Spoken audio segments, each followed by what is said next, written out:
ఈరోజు నేను మేబీ మీకు వెరైటీ కాకపోవచ్చు, బట్ నాకైతే లైఫ్లో నేను ఎప్పుడు తినని ఒక ఫ్రూట్ మా మామయ్య ఊరు నుండి పంపించిండు. అదేంటో చెప్తా, మీకు చూపిస్తా. ఫస్ట్ థింగ్ ఏంటంటే, చాలా సంవత్సరాలుగా నేను ఈ ఫ్రూట్ కోసం ఎదురు చూస్తున్నా, బట్ ఎప్పుడు నాకు ఆ టైం అనేది కుదరలేదు. అండ్ మనం సిటీలో ఉంటాం కాబట్టి మనకు అది కుండీలో ట్రై చేసినా కూడా పెరగలేదు.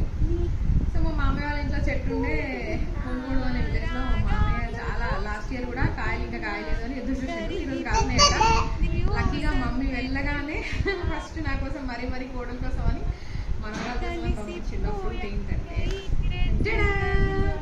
ఇదేం ఫ్రూటో మీరు కామెంట్ లో పెట్టండి. ఎవరికైనా ఈ ఫ్రూట్ తెలిస్తే, ఇప్పటివరకు ఎవరైనా తింటే ఈ ఫ్రూట్ ఏంటో మీరు కామెంట్ లో పెట్టండి. చూడటానికి ఎంత యమ్మీగా జాంపళ్ళలా ఉన్నాయి కదా, బట్ జాంపళ్ళు కాదు, ఇది ఒక రేర్ ఫ్రూట్. ఇది ఒక ట్రాపికల్ ఫ్రూట్ అని అనొచ్చు. చాలా రేర్ గా దొరుకుతుంది ఇది. సో ఈ మధ్య కాలంలో బాగా ఫేమస్ అవుతున్న ఫ్రూట్ ఇది. ఎప్పటి నుండి ఉందంటే ఏన్షియంట్ టైమ్స్ నుండే, బట్ మనకు తెలీదు.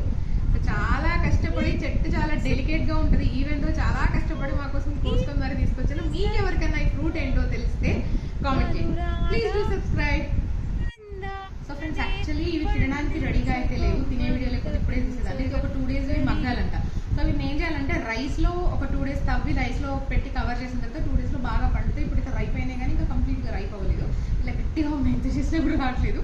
సో తినే వీడియో ఇంకొకటి చేస్తాను. దేవుడా 2 days తొందరగా గడిచిపోవాలని కోరుకుంటున్నా. సో నా లైఫ్ లో ఫస్ట్ టైం ఫ్రూట్ అయితే టేస్ట్ చేయబోయేది. సో ఆ 2 days తర్వాత టేస్ట్ చేస్తూ ఆ వీడియో కూడా మళ్ళీ పెడతా. Please do subscribe.